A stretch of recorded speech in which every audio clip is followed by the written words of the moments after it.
الله الرحمن الرحيم الحمد لله كفى والصلاة والسلام على سيد الحبيب المصطفى وعلى آله وأصحابه نجوم الهدى وقادة رب اشرح لي صدري ويسر لي أمري واحلل عقدة من لساني يفقهوا قولي أما بعد أعوذ بالله من الشيطان الرجيم بسم الله الرحمن الرحيم إنا نحن نزلنا الذكر وإنا له لحافظون صدق الله العظيم.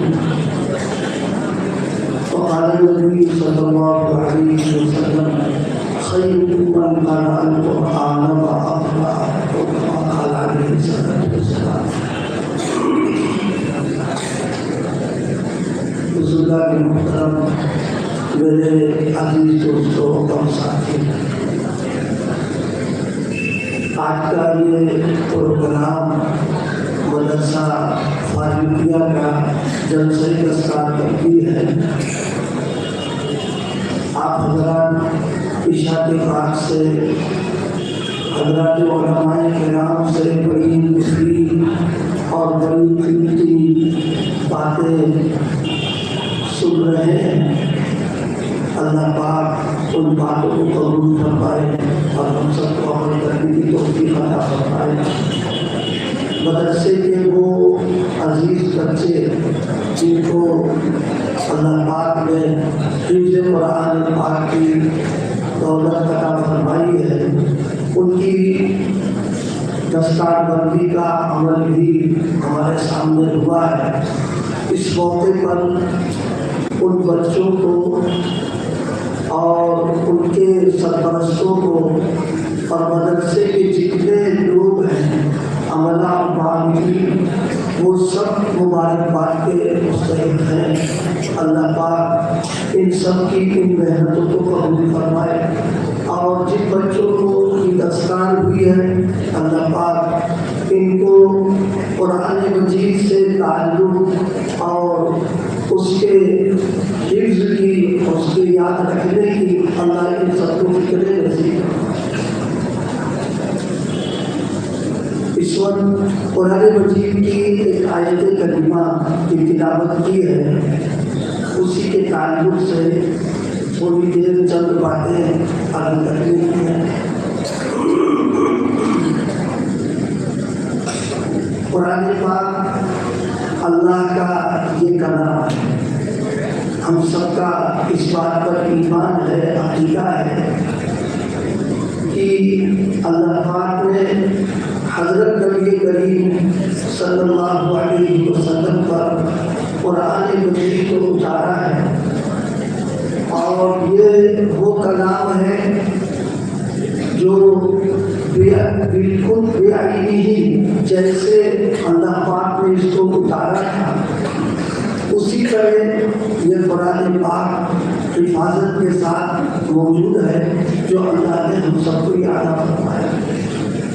قرآن پاک کی سب سے پہلی بنیادی طور پر اس خصوصیت، اس سے پہلے بھی اللہ پاک نے انبیاء کرام علیہ السلام کو کتابیں عطا فرمائی ہیں.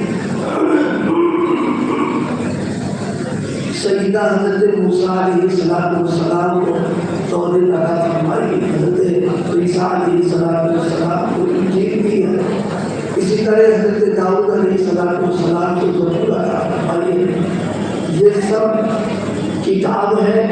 اور قرآن پاک جو ہے یہ اللہ کا کلام بھی ہے اور کتاب بھی ہے.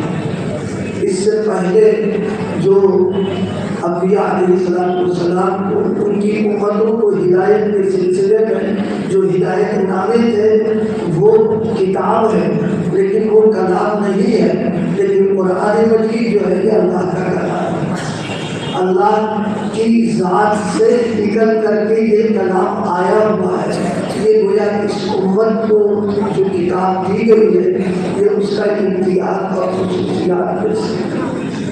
قرآن پاک کے حقوق تعلق سے، کیونکہ قرآن مجید پر ایمان لانا اور قرآن مجید پر کے سلسلے میں یہ عقیدہ کہ اللہ پاک نے اس کو اتارا اور مکمل طور پر اس کو محفوظ کیا، اس کی حفاظت کا انتظام کیا ہے۔ قرآن مجید پر ایمان لانا ایک بنیادی چیز ہے جو قرآن کا تقاضا ہے۔ جب تک قرآن پاک پر ایمان نہیں ہوگا اور قرآن مجید پر ہمارا عقیدہ نہیں ہوگا، اس وقت تک آگے کی جو باتیں وہ نہیں بڑھیں گی۔ سب سے بنیادی چیز یہ ہے کہ ہمارا قرآن پاک پر ایمان ہو۔ حضرت نبی کریم صلی اللہ علیہ وسلم کی نبوت اور رسالت پر ایمان ہونا اور آپ کو اپنا آخری نبی ماننا، اسی کے ساتھ ساتھ قرآن مجید پر ایمان لانا کہ اللہ کا کلام ہے۔ اور اس کی ایک خاص ترجیح بیان کر رہا ہوں۔ قرآن مجید میں دو چیزیں ہیں۔ قرآن پاک یہ کتاب حجت بھی ہے اور کتاب ہدایت بھی ہے۔ کتاب حجت کا مطلب کیا ہے؟ کہ اللہ پاک نے نبیوں کو ان کی نبوت کے سلسلے میں معجزات عطا فرمائے۔ حضرت موسیٰ علیہ السلام کو معجزہ دیا، حضرت عیسیٰ علیہ السلام کو معجزہ دیا۔ ہر نبی کو اللہ پاک نے اس کی نبوت کی صداقت، حقانیت اور سچائی پر اللہ تبارک و تعالیٰ نے معجزات عطا فرمائے۔ نبی پاک صلی اللہ علیہ وسلم کی نبوت پر اللہ پاک نے قرآن مجید کو معجزہ بھی بنایا۔ سابقہ نبیوں کا معاملہ یہ رہا کہ انبیاء کرام دنیا سے تشریف لے گئے اور لے جانے کے ساتھ ساتھ ان کا جو معجزہ تھا وہ معجزہ بھی ان کے ساتھ چلا گیا، لیکن نبی پاک صلی اللہ علیہ وسلم کی نبوت قیامت تک کے لیے ہے، اس لیے آپ کا یہ معجزہ بھی قیامت تک رہے گا۔ تو اس بنیاد پر قرآن مجید یہ کتاب حجت ہے نبی پاک صلی اللہ علیہ وسلم کی نبوت اور رسالت کے تعلق سے، لیکن اسی کے ساتھ ساتھ انسانوں کی ہدایت، انسانوں کی رہبری اور زندگی کا نظام عمل اور دستور قرآن مجید کو اللہ پاک نے بنایا۔ اس بنیاد پر میں نے عرض کیا قرآن میں دو چیزیں ہیں، ایک ہی کتاب حجت بھی ہے اور کتاب ہدایت بھی اللہ پاک نے اس کو بنایا۔ کتاب حجت اور کتاب ہدایت دو چیزیں ہیں، لیکن اسی کے ساتھ اس پر ایمان کہ قرآن پاک پورا کا پورا مکمل محفوظ ہے۔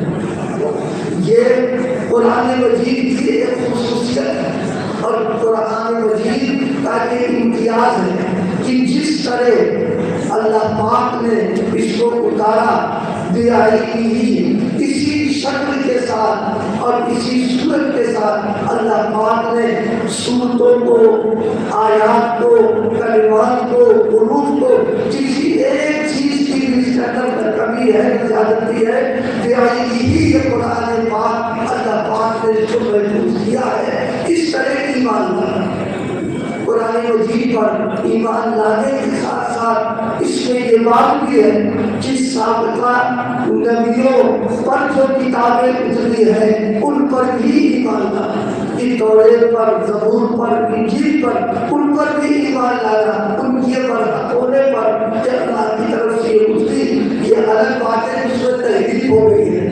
اگر کوئی شخص قرآن مجید پر ایمان لائے اور سابقہ آسمانی کتابوں پر اگر ایمان نہیں لاتا ہے تو پھر وہ اپنے آپ کو مومن نہیں کہلاتا۔ مومن کہلانے کے لیے قرآن مجید پر ایمان لانے کے ساتھ ساتھ سابقہ انبیاء کرام کی کتابوں پر، صحیفوں پر بھی ایمان لانا، یہ مسلمان ہونے کے لیے ضروری ہے۔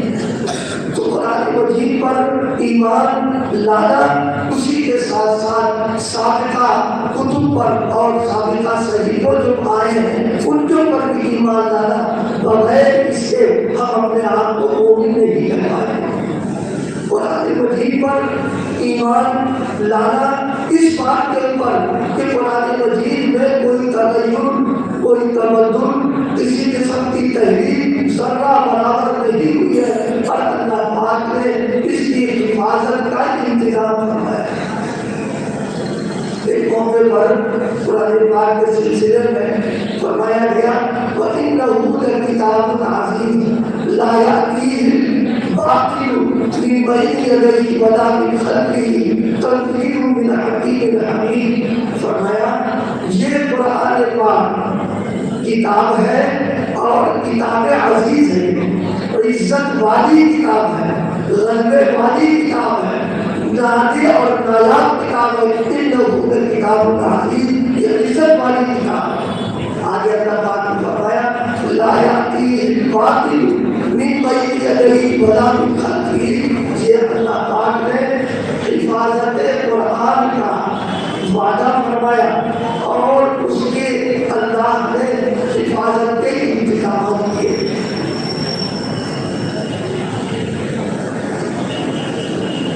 حفاظت قرآن کے تعلق سے اللہ پاک نے کیسی اس کی حفاظت کی ہے، اس کا کیسے انتظام کیا ہے، یہ ایک اللہ کا حکیمانہ نظام ہے۔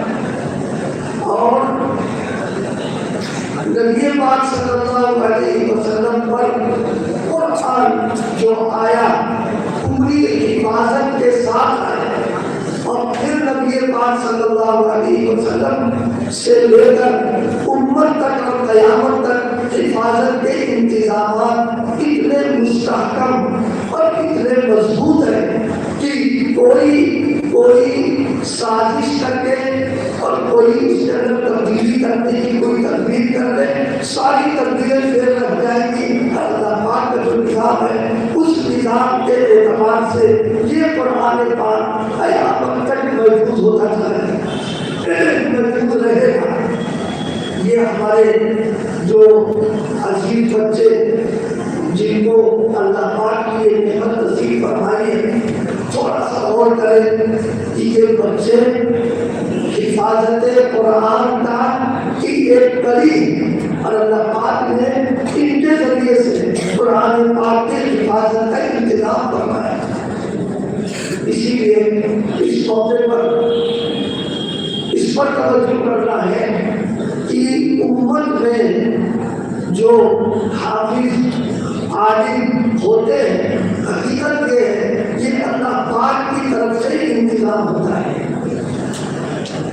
جس طریقے سے اللہ پاک نبوت اور رسالت کے لیے افراد کا انتخاب کرتے ہیں، نبوت اور رسالت یہ کشفی چیز نہیں ہے کہ آدمی اپنی محنت سے، کوشش سے، اپنی ذہانت و ذکاوت سے اس چیز کو حاصل کر لے، ریاضتوں سے، عبادتوں سے یہ چیز نہیں ملا کرتی ہے، خالص اللہ کا انتخاب ہوتا ہے۔ اسی طریقے سے اللہ پاک اپنے اس کلام کی حفاظت کے لیے بھی اللہ پاک نے حافظوں کا انتخاب کرتا ہے۔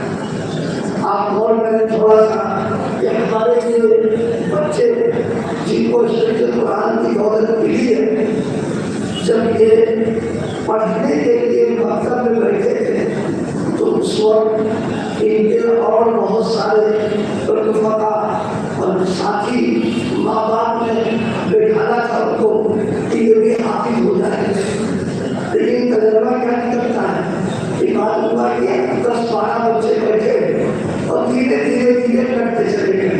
کچھ بچے وہ ہوئے تھوڑا بہت قاعدہ پڑھا کر بیٹھ گئے، بعض بچے وہ تھے جنہوں نے قاعدہ پورا کیا بیٹھ گئے، کچھ وہ تھے 1-2 پارے کر کے ہٹ گئے۔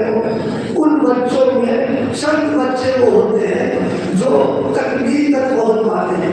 ان چند بچوں کا تکمیل تک پہنچ جانا یہ بولا خدائی نظام ہے کہ انتخاب ان لوگوں کا اللہ پاک نے کیا ہے، اس بنیاد کے اوپر ان کو یہ نعمت اللہ پاک نے عطا فرمائی۔ اس موقع پر میں اپنے ان عزیز طلبا کو جن کو اللہ پاک نے یہ نعمت نصیب فرمائی ہے، ان کو خاص طور پر اور ان کے ذریعے سے آپ لوگوں کو ایک اہم بات کی طرف توجہ دلانا چاہیے، وہ یہ کہ نبی پاک صلی اللہ علیہ وسلم پر جب وحی کا نزول ہوا ہے تو احادیث میں ہے کہ اس موقع پر آپ کا شرط صدر کیا ہے. ظاہر ہے آپ معصوم ہیں، عصمت کی بنیاد پر آپ سے گناہ نہیں ہو سکتا. اللہ تعالیٰ کی طرف سے انتظام. پھر نبی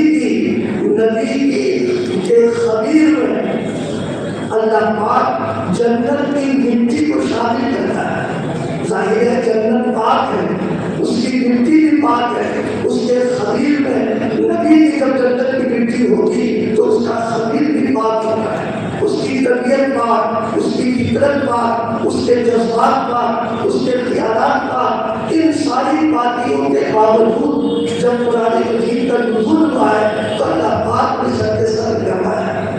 اور شرط صدر میں قلب اطہر کو جو پہلے سے ہی مجلہ مزکہ مصفہ تھا اس کو اور صاف ستھرا کر دیا. اس کو صاف ستھرا کرا کر کے اس بات کی طرف اشارہ فرمایا کہ وہ لوگ جن کے سینوں میں قرآن موجود ہے اس کا حق یہ ہے کہ ان کا دل صاف ستھرا ہونا چاہیے، ان کا قلب مجلہ مزکہ ہونا چاہیے. ان کے دلوں میں اخلاق رضیہ کا ہونا، حسد کا ہونا، کینے کا ہونا، بغض کا ہونا، اسی طریقے سے اور بیماریوں کا ہونا اگر ان کے سینے کے اندر موجود ہے کہ یہ قرآن مجید کے ساتھ زیادتی ہو رہی، اس کی عظمت کے خلاف ہونا. کیونکہ اللہ پاک ہے، اس کا کلام بھی پاک ہے. اس پاک ذات کا پاک کلام جو سراپا نورانی اور روحانی ہے، ایسے دل کے اندر آئے جو گندا ہو. یہ قرآن مجید کی غلطی ہو رہی ہے. اس لیے سارے حافظوں کو اور علماء کو اللہ پاک یہ پیغام دینا چاہتا ہے کہ میرے نبی کا میں نے جیسے شرط صدر کر کے ان کے دل کو پاک کیا ہے، بالکل اسی طریقے سے اس نعمت کا حق تمہارے اوپر یہ ہے کہ تم بھی اپنے سینوں کو صاف ستھرا تمام بیماریوں سے اور رضائع سے کرو، تب تم کو قرآن کا بازار تمہارے. یہ میں نے دعا کیا. بات کیا ہے؟ ہمارے یہ بچے جن کو ہم لوگ طالب علم کہتے ہیں، مدرسے والے بھی طالب علم کہتے ہیں، آپ حضرات کو طالب علم کہتے ہیں، لیکن حقیقت کیا ہے؟ میرے شیخ اللہ پاک ان کی قبر کو سے بھرے حضرت فرمایا کرتے تھے کہ یہ طالب علم نہیں بلکہ طالب علم و عمل ہے. یعنی دو باتیں ہیں ان کے ساتھ. ایک یہ کہ یہ علم کو بھی حاصل کریں گے اور علم کو حاصل کرنے کے ساتھ ساتھ اس کے اوپر وہ عمل کریں گے. ان کا یہ نام کہ یہ طالب علم بھی ہے اور طالب عمل بھی ہے. اس کا مطلب یہ نکلا مدارس و مکاتب میں دو کام ہیں. ایک کام مدارس کا ہے کہ ان کو علم نبوت دینا، اور دوسرا کام یہ ہے عمل نبوت سے ان کو مزید کرنا. مدرسے کی چار دیواری میں جو بچے ہمارے پڑھنے کے لیے آ رہے ہیں ان بچوں کو دو چیزوں پر محنت کرانا. ایک تو علم سے آراستہ کرنا اور دوسرے عمل سے آراستہ کرنا. جب یہ دونوں باتیں نکلیں گی تب یہ نبی پاک صلی اللہ علیہ وسلم اور انبیاء کے وارث ہوگا. کیونکہ نبی کے اندر دونوں باتیں ہوتی ہیں، علم بھی ہوتا ہے، عمل بھی ہوتا ہے. تو اس کا جو وارث ہوگا اس میں جب دونوں باتیں نکلیں گی تب وہ کہا جائے گا کہ یہ نبی کا وارث ہے، کیونکہ علم بھی لے کر کے آیا، عمل بھی لے کر کے آیا. اسی سلسلے میں توجہ دلانے کے لیے عرض کر رہا ہوں کیونکہ ابھی مدرسوں کے تعلق سے بڑی قیمتی باتیں آئی ہیں اور میرا بھی تعلق ایک عالمی ادارے سے ہے اور سب لوگ جانتے ہیں ہر کوئی کا ادارہ میں وہاں پڑھنے پڑھانے کا کام میرا. جو طلبا مدرسوں کے اندر آتے ہیں تو ایک بات کہ یہاں شہر کے لوگ بھی موجود ہیں اور ماشاءاللہ مدرسے کے لیے تعاون کر رہے ہیں، وہ حضرات موجود ہیں. اگر بات کڑوی لگے تو وہاں، اور اگر بات حق ہے تو پھر ان کو تھوڑا سا سوچنا.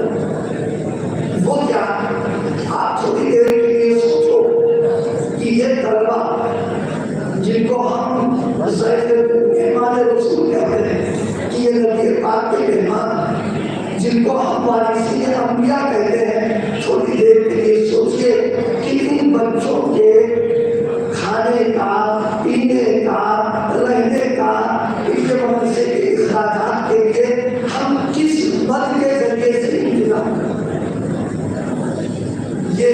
میں آپ کو متوجہ کر رہا ہوں، سوچ کی کچھ میری الگ ہے، اس لیے میں کر رہا ہوں۔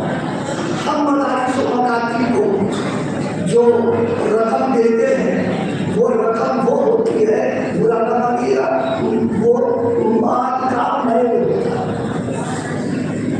سمجھ گئے؟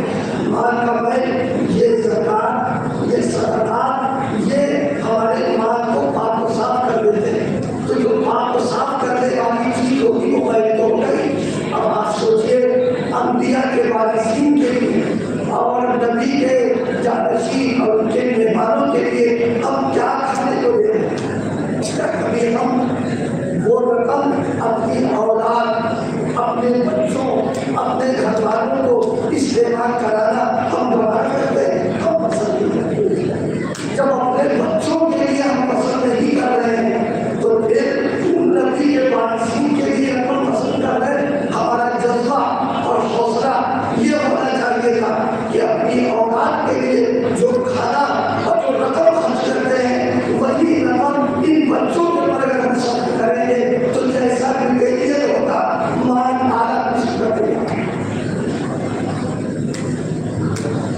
آج ہم کو مدارس سے شکایت ہے، مکاتب سے شکایت ہے کہ طلبہ کام کے لیے نہیں کر رہے ہیں، لیکن ہم آپ سے شکایت کرنا چاہتے ہیں کہ آپ ان کی مہربانی کے لیے کون سی رقم دے رہے ہیں، کون سا مال دے رہے ہیں، ان کو آپ کیا استعمال کر رہے ہیں؟ آپ کو گل بول کر کے یہ چاہتے ہیں کہ صاحب اس کے اندر شیپ پیدا ہو، اس کے اندر گیہوں پیدا ہو جائے، ہمارا جذبہ ہو سکے کہ ہم آدھا پیٹ کھائیں گے اور آدھا ان وارثین کی ضرورت کو دیں گے، پھر ایک ہی مدارس سے کیسے علماء تیار ہوتے ہیں اور کیسے حافظ تیار ہوتے ہیں اور دین کے کیسے خادم تیار ہوتے ہیں، یہ کبھی ہماری اوقات کی۔ اسی تعلق سے ہمارے مولانا یحییٰ صاحب نے بات کہی ہے، میرے حضرت رحمۃ اللہ علیہ، ابھی یہاں بہت سارے لوگ موجود ہیں جنہوں نے حضرت کو دیکھا ہو۔ حضرت رحمۃ اللہ علیہ کا معاملہ یہ تھا، اگر کوئی ان کو زکات، خیرات وغیرہ رکھنے گزارش آتی تھی تو کبھی بھی جزاک اللہ نہیں کہا،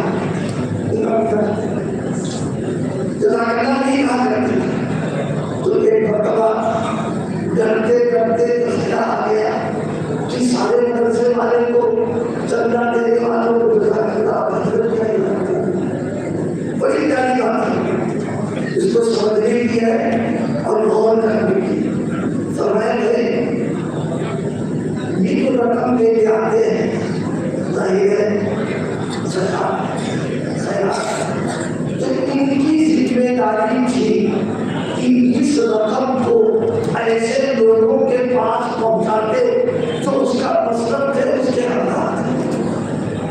تو یہ ظاہر ہے زکات والے کی ذمہ داری ہے کہ وہ رقم پہنچائے جو اس کا حقدار ہوگا۔ تو فرمایا مدرسے میں دے کر کے انہوں نے میرے اوپر کیا احسان کیا ہے، میں ان کے اوپر احسان کر رہا ہوں کہ ان کا جو کام تھا وہ میں کر رہا ہوں۔ سمجھ میں آئی نہیں کہ حضرت سے ہمارے نہیں کرے گی، لیکن ہے بات نہیں۔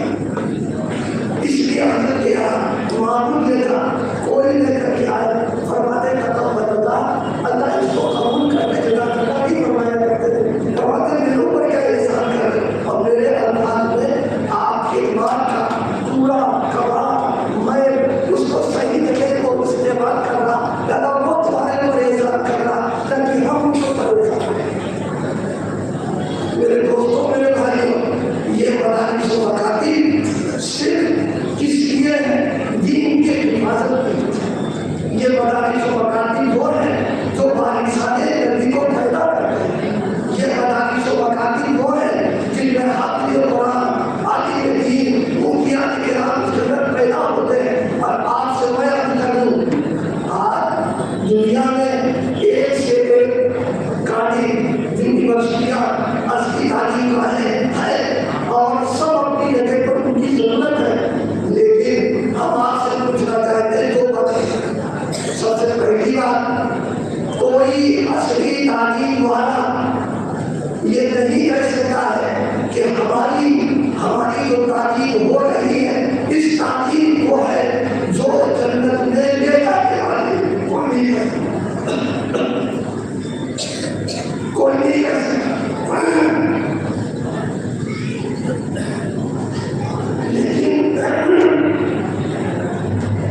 یہ خط چھوڑ کر کے یہ کہیں گے کہ ہماری درسگاہوں کے اندر وہ تعلیم دی جاتی ہے جو جنت میں لے جانے والی جنت میں پہنچانے والی. اور دوسری چیز، دنیا کی کوئی درسگاہ یہ نہیں کہہ سکتی ہے کہ دنیا کا نظام اور کائنات کا نظام ہماری تعلیم کی بنیاد پر. کوئی نہیں کہہ سکتا. مفید ہونا ایک الگ چیز، نفع ہونا ایک الگ چیز ہے، لیکن اس کی بنیاد پر کائنات کا نظام باقی ہے. فرمایا ہم کرے آپ سے ان مدرسوں میں جو تعلیم دی جا رہی ہے اس تعلیم کی بنیاد پر نظام عالم تعلیم ہے. یہ میں نہیں کہہ رہا ہوں، نبی پاک صلی اللہ علیہ وسلم نے فرمایا. حضور نے کیا فرمایا؟ لا تقوم الساعة لا تقوم الساعة حتى يقال في الأرض اللہ اللہ.